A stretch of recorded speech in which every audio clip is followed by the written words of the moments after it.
Okay, so let's say you've got to build something. I mean, something really complex, something that's resilient and super efficient. Where do you even start looking for inspiration? Well, how about the most successful R&D lab in the history of, well, ever, nature itself? We're going to dive into a tech ecosystem that's doing something pretty wild. It's borrowing its entire blueprint directly from the code of life. And really, it all comes down to this one big question. What can 3.8 billion years of evolution actually teach us about building software? We're about to look at a system that, honestly, thinks less like a machine and way more like a living, breathing organism.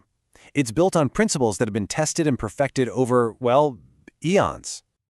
All right, so before we jump into the code and the tech, we've got to take a quick step back. We need to understand the original blueprint first, right? We're talking about the biological information system that literally powers all life on this planet. And at the very, very heart of all that is, of course, DNA. You can think of it as the ultimate master blueprint, the bedrock. It's incredibly stable, it hardly ever changes, and it holds every single instruction an organism needs to do, well, everything. Develop, survive, reproduce, the whole shebang. It is the permanent foundational truth locked away inside the cell. But here's the thing. You can't just go messing with the master blueprint every time you need to, build a new protein. That'd be way too risky. So what does the cell do? It creates a copy. That's RNA. This is the dynamic, adaptable, working copy. It's just a temporary message copied from the DNA, and it's designed to carry those precious instructions out into the factory floor of the cell, where all the action is. And we can get even more granular. We have what's called messenger RNA, or mRNA. So if DNA is the entire library of every cookbook ever written, and a piece of RNA is maybe one of those cookbooks, well, mRNA is the single specific recipe card you tear out and take with you to the kitchen. It's the direct, here's what to do right now instruction for one very specific job.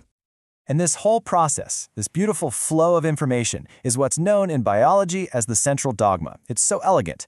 The DNA stays protected, a temporary RNA copy is made from it, and that RNA copy is then used to build a protein, which is the thing that actually does all the work in the cell. So burn this into your brain, DNA to RNA to protein. Seriously, this simple flow is the key to understanding everything we're about to talk about.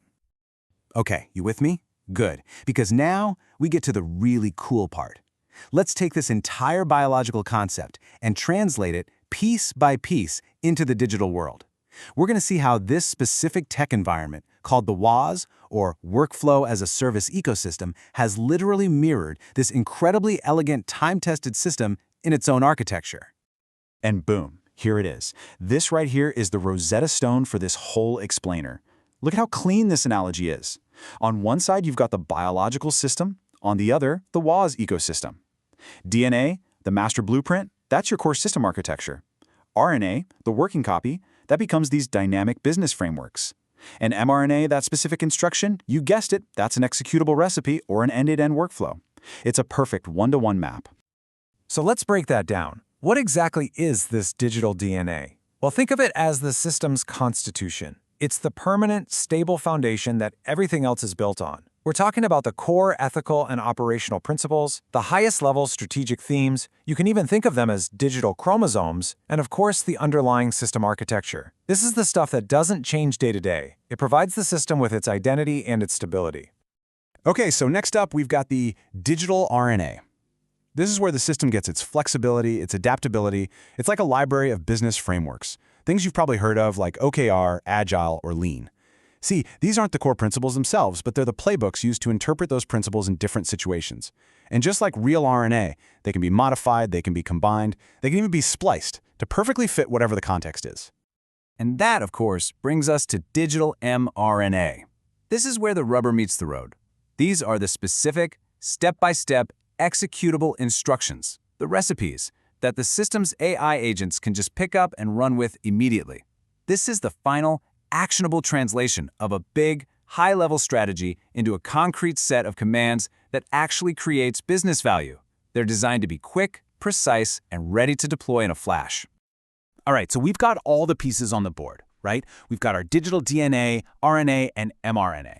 But how does it all come together to actually do something? Let's watch this process in motion and see how it goes from a big strategic idea all the way to a tangible, valuable outcome. And look at this, it's that same flow we talked about, but now it's all digital. So, step 1. It all starts with a strategic theme, our DNA, a big, high-level goal. Step 2. A business framework, maybe Agile, for example, is chosen to interpret that goal. That's our RNA. Step 3. From that framework, a very specific executable workflow is generated. That's our mRNA. And finally, step 4. The AI agents, they execute that workflow, and that's what creates the business value. That's our protein being built.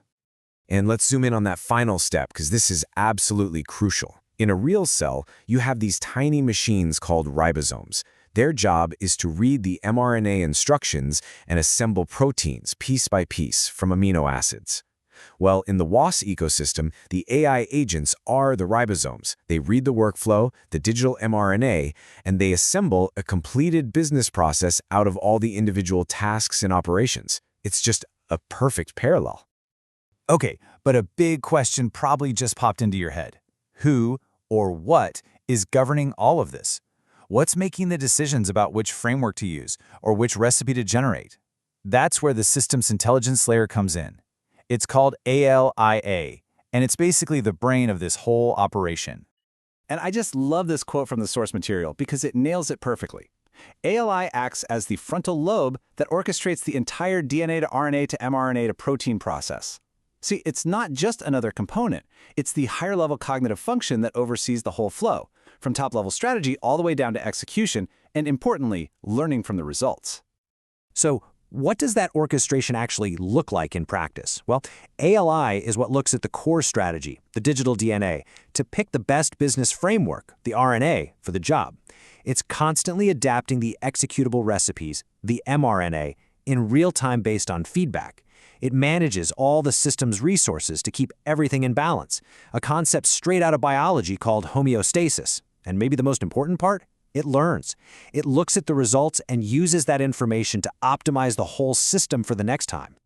Okay, I know this sounds incredibly complex, and you might be thinking, why go to all this trouble? What is the actual real-world advantage of building a system this way? Well, the answer is simple and it's powerful.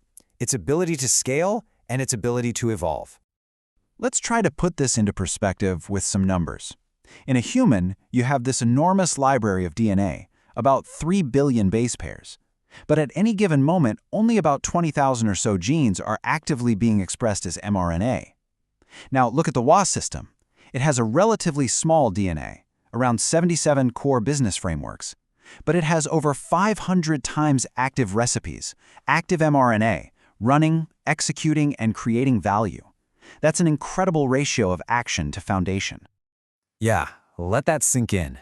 Over 500 active, executable workflows. That is the number to remember. It proves this isn't just some static top-down plan.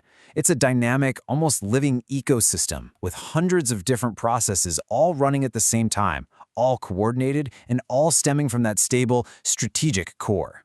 So where could this possibly go next? Well, the inspiration from biology is far from over. I mean, just imagine this. Using a tech inspired by CRISPR to precisely edit the core system rules, the digital DNA, without having to shut everything down or cause chaos. We're talking targeted, safe, evolutionary upgrades on the fly.